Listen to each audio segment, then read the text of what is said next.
Yeah, how you guys doing today? Manga King, and this is a review. Well, not review, read along to Kagurabachi chapter 50. Now, last chapter, obviously, the last two chapters, we met a new bad guy.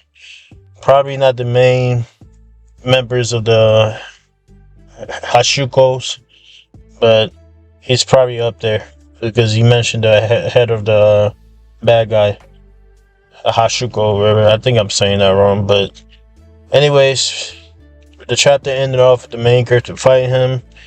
Let's start chapter 50, which is named Interception. Looks like we're going back to the flashback when our main characters were still in the train before the fight. Let's start off. 18 years ago, during the Seitei War, this country was protected by the Ashanti Blade, but now Japan is in a state of chaos. If evil doers killed the sword internal contractors and became able to use the swords, we're doomed. So this is the main character is talking about the situation, the current state of the Kagurabachi universe. We see a flashback with him and his dad talking. The dad says, "Seems Shiba has told you more than 100 times that I'm a hero, but I want you to remember something.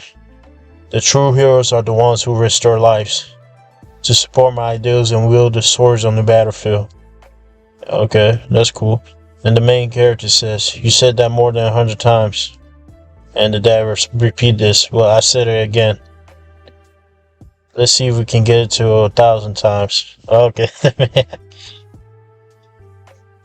So the main character I think he has a feeling of responsibility of the people who wield the internals on the Shanty blades. So he has the feel because the next thing he says, "I can't let them die too." So he has because what his dad said when he was a kid. Now he feels like he has the responsibility of protecting these people. And remember, these people can't use their sorceries anymore because apparently when you use a Shanty Blaze, I don't know if it takes it away from you, but you can't use it. So that's kind of a setback. Anyways, we got Glazer. I'm calling him Glazer. He's one of the Shanty users, but I'm gonna call him Glazer. He said he's far from here. No, not sure. We're coming back. Flash forward to a current event. Glazer said he's far from here. Not sure can really go all out, but we still have to be on our guard. Hakuri yells out, "If the enemy comes, I'll protect you." He responds by saying, "I appreciate that, but for now, let's focus on getting to safety. Let's hurry up to the Sokosushi temple." I know I messed that up, but anyways. Hakuri's like, "That's right, somebody will be at the next station waiting to take us to that temple." I guess we're seeing new people. Oh, I love their design.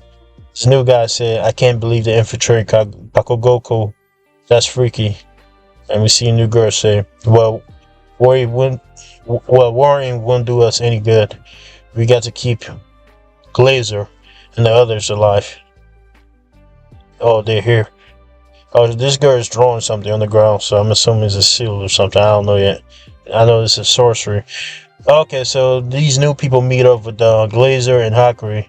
Glazer says, "And you two from Masusumi?"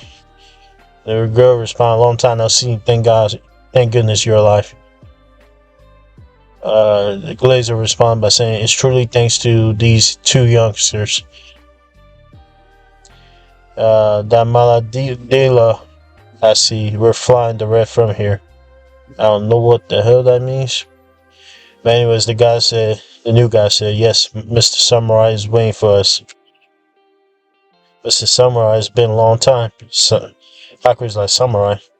And you just see them disappear. So I'm assuming this is like a teleportation circle that they just drew up because you just see people disappear. The whole group disappear. Hakuri, the Glazer, and the two new characters. They disappeared to a temple, I guess. This is Sakuzuji temple. Yeah.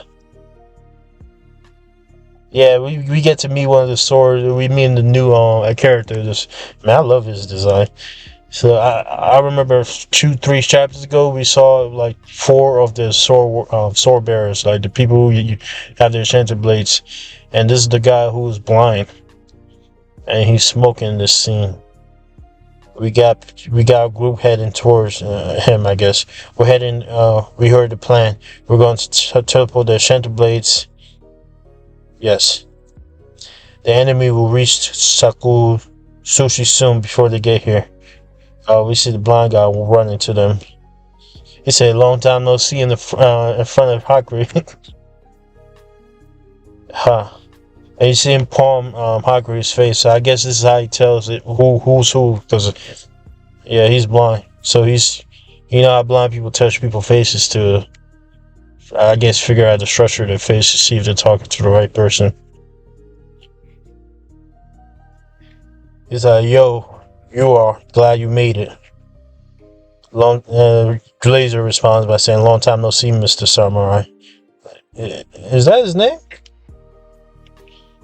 And the guy's like, "Who's this? This little squat smells like Shuro." But he's not Shuro. And the girl responds by saying, "He's the one who teleported Shinta Blades." Glazer said, "You know about Shuro?" The blind guy said, "Well, for about 10 years after the war, I knew nothing. They must have kept Rakuho whereabouts super top secret. But totally by accident."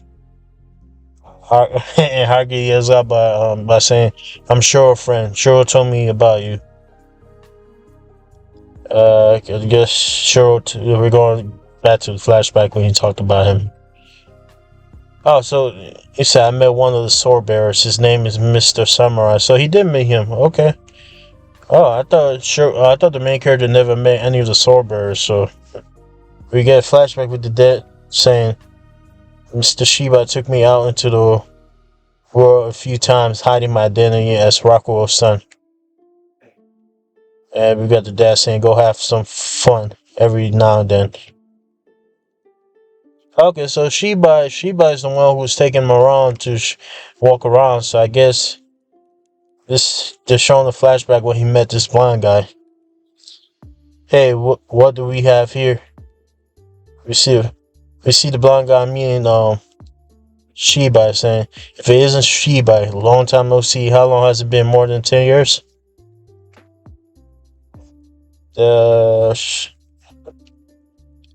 Shiba responds, "Oh, Samurai, what are you doing here?" He responds by saying, "I was just passing by when I caught a whiff of familiar smell, so I sniffed on over."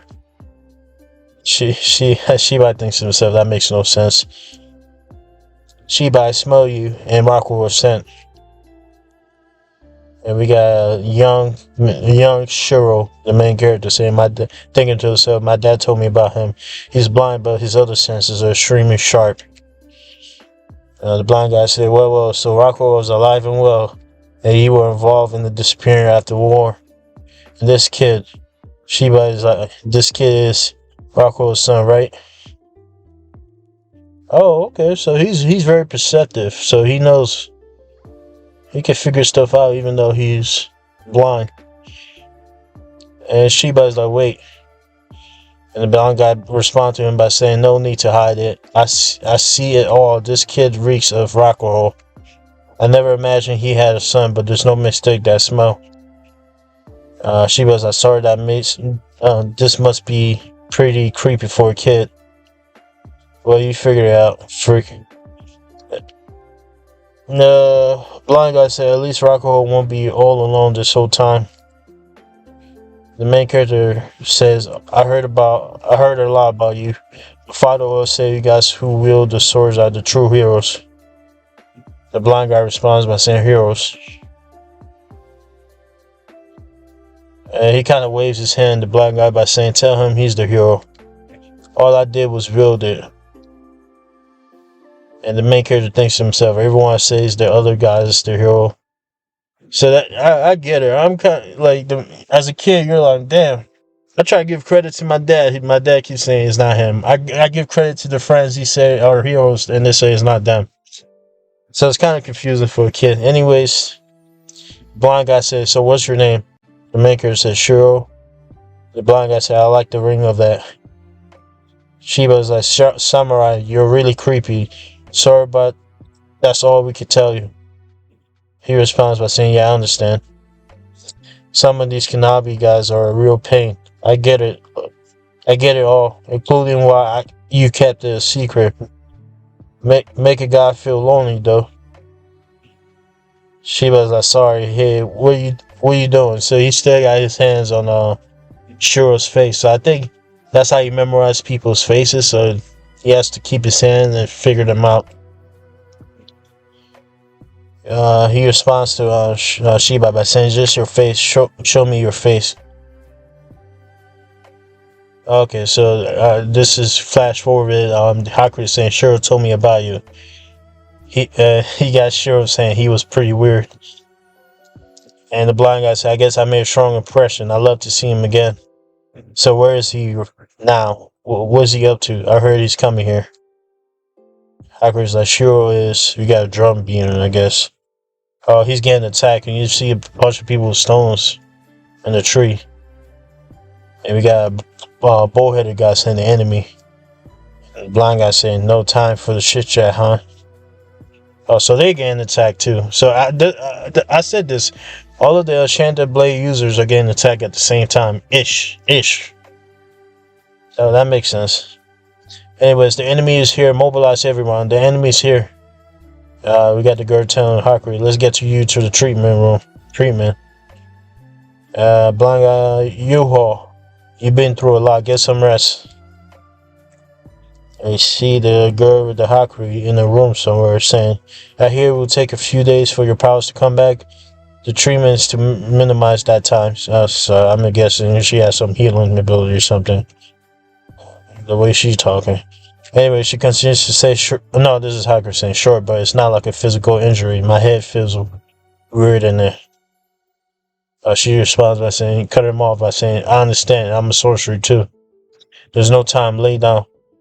And now we go back to the main fight we've been waiting for, the bad guy versus Shiro. This guy was saying, you have an enchanted blade. Are you sure that you made the right decision leaving them on their own?